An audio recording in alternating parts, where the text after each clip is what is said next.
Delhi BJP ने अपनी team में बड़ा बदलाव किया है। पहली बार जब से वीरेंद्र सचदेवा अध्यक्ष बने हैं, ये पहला बड़ा बदलाव है, या ये कहिए कि टीम सचदेवा साहब ने अपनी बनाई है। लेकिन क्या वाकई ये वीरेंद्र सचदेवा की टीम है या फिर टीम किसी और की है? कप्तान बनाया गया है वीरेंद्र सचदेवा को, यानी टीम सिलेक्शन किसी और ने किया है।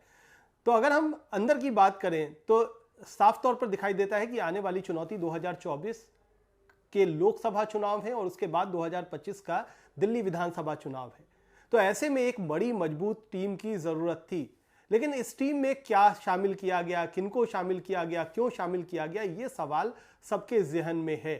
कुछ नए चेहरों को जरूर जगह दी गई है, लेकिन कमोबेश अगर हम देखें तो पुराने चेहरों से ही टीम बनाई गई है। लगभग 70% टीम वही है जिसमें थोड़ा सा पद या कद में बदलाव करके आगे पीछे कुछ उन्हीं अधिकारियों को, उन्हीं पदाधिकारियों को जगह दे दी गई है।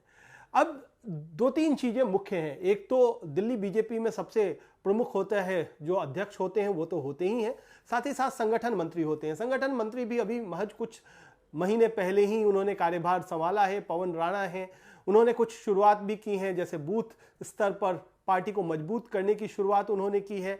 साथ ही साथ उन्होंने और भी जिम्मेदारियां दी हैं अपने संगठन के लोगों को।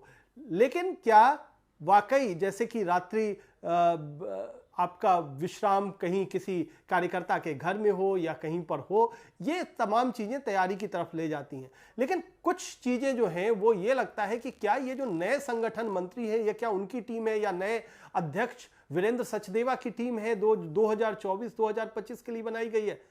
थोड़ा कम लगता है, क्योंकि इसमें कहीं ना कहीं कई सारे ऐसे भी चेहरे हैं जिनको सेंट्रल लीडरशिप ने, यानी केंद्रीय नेतृत्व ने सीधे सीधे भेजा है। वो साफ तौर पर देखने में लगती है कि वो सेंट्रल नेतृत्व की पसंद है। अब जैसे महामंत्री हैं जो बहुत सारा काम देखते हैं, वो है हर्ष मल्होत्रा। उनका कद बड़ा है और जब पिछले अध्यक्ष थे तब भी वो महामंत्री थे, इस बार भी अध्यक्ष हैं, वो भी महामंत्री हैं। फिर वहां पर यह लगता है कि क्या जो संगठन पर पकड़ है वो क्या वाकई अध्यक्ष की है, या फिर जो नंबर 2 पे हैं हर्ष मल्होत्रा, क्या उनकी पकड़ ज्यादा मजबूत दिखाई दे रही है? कई सारे जो लोग संगठन में लाए गए हैं उसमें सीधे सीधे मुहर लगती है, दिखाई देती है कि हर्ष मल्होत्रा साहब की है। साथ ही साथ जो पवन राणा अभी बने हैं संगठन सचिव, उनसे पहले सिद्धार्थन साहब थे, काफी लंबे वक्त तक रहे। उनका भी लगता है कि चूंकि पवन राणा नए हैं तो शायद केंद्रीय नेतृत्व ने सिद्धार्थन जी से भी सलाह मशविरा किया है, उनसे भी पूछ करके टीम बनाई गई है, क्योंकि उनकी भी छाया इस नई टीम में दिखाई देती है। तो यह बात तो साफ तौर पर है कि 2024 का चुनाव बहुत महत्वपूर्ण है, क्योंकि दिल्ली में 7 के 7 सांसद फिलहाल बीजेपी से जीते हुए हैं और चुनौती बड़ी रहेगी कि 2024 में फिर से वही रिजल्ट दोहराया जाए जो 2014 और 2019 में आया था, यानी 7-0 का जो आंकड़ा है बीजेपी के लिए वो लोकसभा चुनाव में आए। लेकिन क्या ये संभव दिखाई देता है या 2024 को देख करके ये टीम बनाई गई मालूम पड़ती है? जो जानकार कहते हैं उनके मुताबिक 2024 में टीम की बहुत बड़ी भूमिका नहीं है, क्योंकि वो पूरा चुनाव प्रधानमंत्री नरेंद्र मोदी के नाम पर लड़ा जाएगा, इसीलिए उसमें बहुत ज्यादा टीम वर्क की जरूरत नहीं है।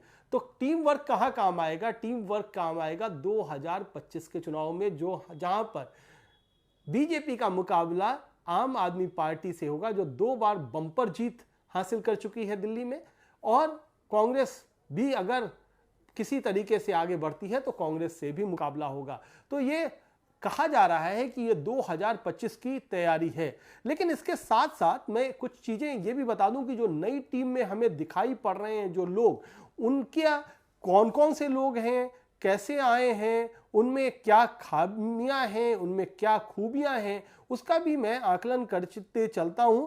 और जो टीम है उसमें सबसे ज्यादा जो नाम है जिस पर चर्चा हो रही है वो है बांसुरी स्वराज। बांसुरी स्वराज पूर्व केंद्रीय मंत्री और दिल्ली की पूर्व मुख्यमंत्री सुषमा स्वराज की बेटी हैं, और वो लीगल सेल का काम भी देखती रही हैं। अभी हाल फिलहाल में ही उनको बनाया गया था, लीगल सेल की जिम्मेदारी दी गई थी, अब उन्हें मंत्री बना दिया गया है। तो वो एक नया युवा चेहरा है, उनकी उम्र 30 साल से भी कम है, तो उनको लेकर के बहुत गहमा गहमी है। इसके अलावा कई सारे लोग ऐसे हैं जिनको महत्वपूर्ण जिम्मेदारियां दी गई हैं, जिनमें अगर हम बात करें नाम में तो कुछ पूर्व मेयर भी हैं, जैसे कमलजीत शेरावत हैं, योगेंद्र चंदोलिया हैं, इनको काफ़ी प्रीति अग्रवाल हैं, उनको भी मुख्य तौर पर जिम्मेदारियां दी गई हैं। तमाम लोग मेयर रह चुके हैं, तो उनको अब जाकर के संगठन में जिम्मेदारियां तो सौंप दी गई हैं।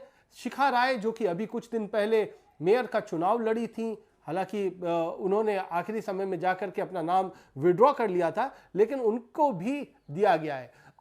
अब जो प्रवक्ताओं की लिस्ट है उसमें मुख्य प्रवक्ता पहले की तरह अभय वर्मा को रखा गया है, जो कि विधायक है लक्ष्मीनगर से, तो वो पूर्वांचली चेहरा माने जाते हैं। इसी तरीके से जो आम आदमी पार्टी से आई थी ऋचा पांडे मिश्रा, उनको महिला मोर्चा की जिम्मेदारी दी गई है। अब महिला मोर्चा और युवा मोर्चा को लेकर के बहुत ज्यादा चर्चा है। चर्चा इसलिए है कि आमतौर पर महिला मोर्चा और युवा मोर्चा के अध्यक्षों की घोषणा की जाती थी, यानी अध्यक्षों को आप मनोनीत करते थे, उनको लाते थे, वो अपनी टीम बनाते थे, लेकिन इसमें महामंत्री और उपाध्यक्ष दिया गया है। तो कहीं ना कहीं ऐसा भी कहा जा रहा है कि अगर इस तरीके से लोगों को लाया गया है तो क्या जो ऊपर से ला करके बैठाए गए हैं वो अपनी तरीके से अपने नुमाइंदे उस टीम में भरने की कोशिश करेंगे, तो क्या वहां पर गुटबाजी हो सकती है, इसकी आशंका जरूर जाहिर की जा रही है। और इसमें जरूर निश्चित तौर पर इसमें साफ तौर पर देखा जा रहा है, जिला जो अध्यक्ष हैं 14 जिले हैं, उन 14 जिलों में नए नए अध्यक्ष बनाए गए हैं। ठीक चुनाव से पहले अब जिला अध्यक्षों को अपनी भी टीम बनानी पड़ेगी, तो ऐसे में क्या मुश्किल आ सकती है, क्या जिला अध्यक्ष अभी महज 6 महीने में अपनी पूरी टीम बना लेंगे, उसको गठित कर लेंगे, चुनाव के लिए जो मशीनरी चाहिए उसकी तैयारी कर लेंगे, ये भी एक बड़ा सवाल है। लेकिन कई सारे लोग हैं जो कि पुराने हैं, जिन पुराने चेहरों पर अगर हम बात करें तो आपको जाना माना नाम हरीश खुराना दिखाई पड़ते हैं। आपको तमाम टीवी डिबेट्स में प्रवक्ता हैं, बहुत मुखर प्रवक्ता हैं, उनको मंत्री पद का जिम्मा सौंपा गया है। इसी तरीके से प्रवीण शंकर कपूर को भी मीडिया प्रभारी बनाया गया है, जो पहले भी रह चुके हैं, और भी तमाम जो लोग नेता हैं उनको दिया गया है। और हरीश खुराना मदन लाल खुराना के बेटे हैं, उनको मंत्री पद की जिम्मेदारी जैसा मैंने कहा उनको सौंपी गई है। इसके अलावा जो पार्टी ने बनाया है उस लिस्ट में कई सारे नाम है, उसमें लता गुप्ता का नाम है, उसमें योगिता सिंह का नाम है, उसमें सुनीता कांगड़ा, दिनेश प्रताप सिंह, इन तमाम लोगों का नाम है। ये लोग कहीं ना कहीं पार्टी में पहले से भी किसी न किसी पद पर रहे हैं।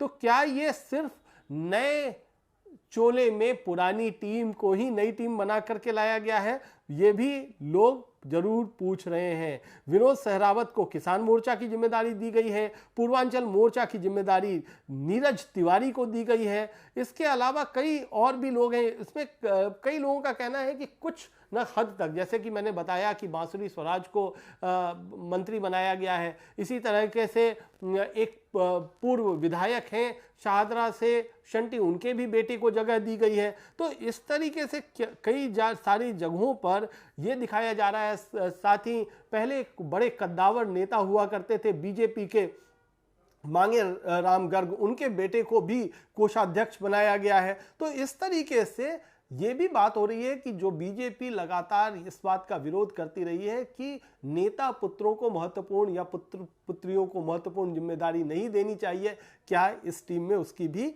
झलक दिखाई पड़ती है? तो निश्चित तौर पर दिखाई पड़ती है। वीरेंद्र सचदेवा युवा अध्यक्ष हैं, उनको लाया गया है, तो उनके सामने 2024 का एक उनके सामने एक मुख्य चुनौती 2024 के रूप में है, लेकिन उससे कहीं ज्यादा मुख्य चुनौती 2025 में है। तो यह भी तय करेगा कि इस टीम का भविष्य क्या होता है। इस टीम का भविष्य यह भी हो सकता है कि 2024 में अगर प्रदर्शन बेहतरीन रहा तो ये 2025 तक ये टीम निश्चित तौर पर जाएगी, लेकिन अगर 2024 में प्रदर्शन अच्छा नहीं रहता है पार्टी का दिल्ली में लोकसभा चुनाव में, तो हो सकता है कि ये टीम महज कुछ महीनों में भी इसमें बड़े फेरबदल देखने को मिल सकते हैं। आपको ये भी बात दिला दें याद कि 2024 में जो केंद्रीय अध्यक्ष हैं जयप्रकाश नड्डा, वो भी उनके बाद उस 2024 के बाद उनका भी चुनाव होगा। तो उसके बाद जो केंद्र में अध्यक्ष बनेंगे उनकी भी क्या अपनी कुछ पसंद नापसंद होगी, वो भी देखना होगा।